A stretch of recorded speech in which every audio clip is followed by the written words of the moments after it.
Real quick before the video starts, I just want to let you guys know that this is completely my opinion, and if you guys have a different opinion, feel free to comment it down below, and I'll let you guys enjoy the video. Hey guys, the first thing we're going to be talking about is the loadout for Trio FNCS, which is very important.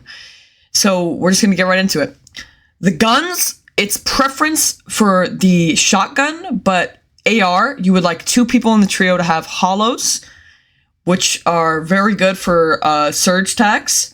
And you would like 1 person to have Fury for spray. But typically when you move into endgame and you guys start running out of ammo when you're going for surge tags, one of the people should switch out one of their ARs for a SMG, because you run out of ammo very quickly in endgame. And the shotgun, like I said before, is its preference, but the most valuable shotgun is the Sentinel pump, obviously. This is the best pump in the game right now, but the Oni only has 2 bullets in the mag, which is not good at all. And you need more bullets in your mag towards the end game. So you could opt for the auto shotgun or the Sentinel shotgun, but I would not recommend using the Oni. During endgame, you would typically like 1 person to have a blob, because the blob is really good for tough situations when you need to heal all your trio members, just like very quickly off the bat. You can just throw it down and then pick it back up, and you heal 20 shield or 20 shield for all of your trio members. So you would like 1 person to have that. 2 people should be holding chug splashes, because if your blob is not regenerated, then chug splashes are the way to go when it comes to healing instantly, because you can just throw them down and boom, you're healed up. And aside from the blob and the chug splashes, you should be holding minis or medkits. Depends how late in the end game you are. If you're in heal game situation where you're healing for the win, you should definitely opt for medkits and mark any medkits you've seen if it's getting to the final zone that you see in some vital end games that have made some pros' careers. When it comes to drop spots, there's a bunch of different ways to go. You can either mimic a pros drop spot like Peterbot and go to brutal boxcars, or I can give you my advice. My favorite drop spot is either Masked Meadows or Flooded Frogs, because I just feel like there's a lot of great loot there, and it's pretty easy to win off spawns there because of the loot. And if you know where to drop correctly, like the correct spots to drop, you can easily win the off spawn fight and loot up and get full mats, 555, and you'll be set for endgame.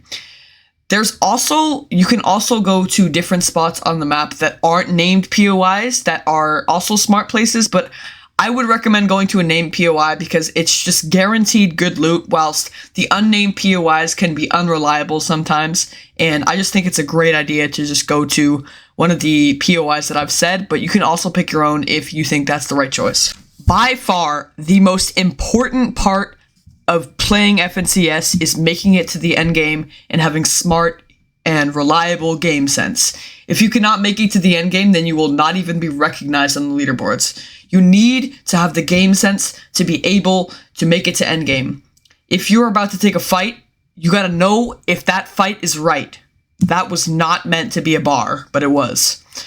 If you're trying to take a fight and you don't have the best mats, then try and disengage, because you need to make it to endgame to get the most points. This is by far the most important thing that I've said so far, and I cannot help you with this, but there's a bunch of maps you can train and a bunch of tutorials you can watch. You just got to be smart in the mind and just play very intelligently and just know what's right. If you're very low on mats, very low ammo, and you're pushing a team, then you do not have good game sense unless that you know that you can win that fight. You are absolutely 100% certain. That's what makes or breaks a professional player.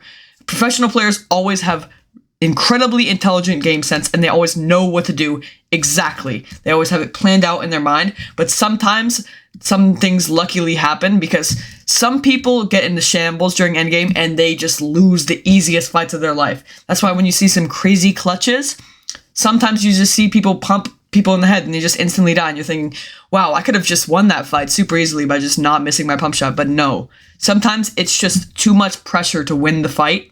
And that's why those clutches are so amazing, because they're so calm and collected during those moments, and that's the most important skill out of everything I've said so far. Even casually, you might not have noticed it, but in the background, Muzz's gameplay is so intelligent that it's just like, people have normalized intelligent gameplay when it's just not, it should not be normalized at all. Because being intelligent in Fortnite is just so incredibly amazing and rare, because most Fortnite players just have great mechs. Like, they have perfect mechs in creative, and they can't do anything when it comes to comp.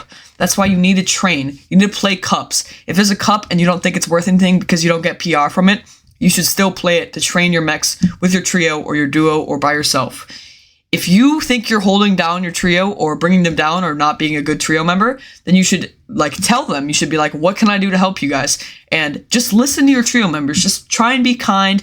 Don't be too rude. And Vino crashes out on his trio members, and yeah, most people crash out, but there's a lot of calm pros, and they normally do the best, because if you lose a game, it's not the end of the world. But sometimes you can lose all your points just because you lost one game, but it's okay. It's just Fortnite, but Fortnite is very important when it comes to this video, but you should not just throw away your entire team because you lost one game. It's very important that you stay calm and you're friendly and kind to your trio members. One last thing before I let you guys go is that there are 3 positions that you can play in a trio.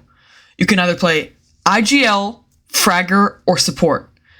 IGL is short for in-game leader, and they basically tell everyone what to do, and they're pretty much the most important player on the team. Fragger is the one that just frags out. Like, they go crazy, they get all the kills, like Peterbot or Muzz. They're both fraggers. And Support, they're just helping out. They just try to do whatever they can to help out the team, and they're really good teammates. Thank you guys for watching, and I hope you guys have a great day and do really well in Trio FNCS or any Trio events that you have planned. And I hope this video helped you a lot, or if it didn't, that you enjoyed it. And if you could, it would be much appreciated if you could drop a sub or like the video or comment, but you do not have to. Have a great rest of your day.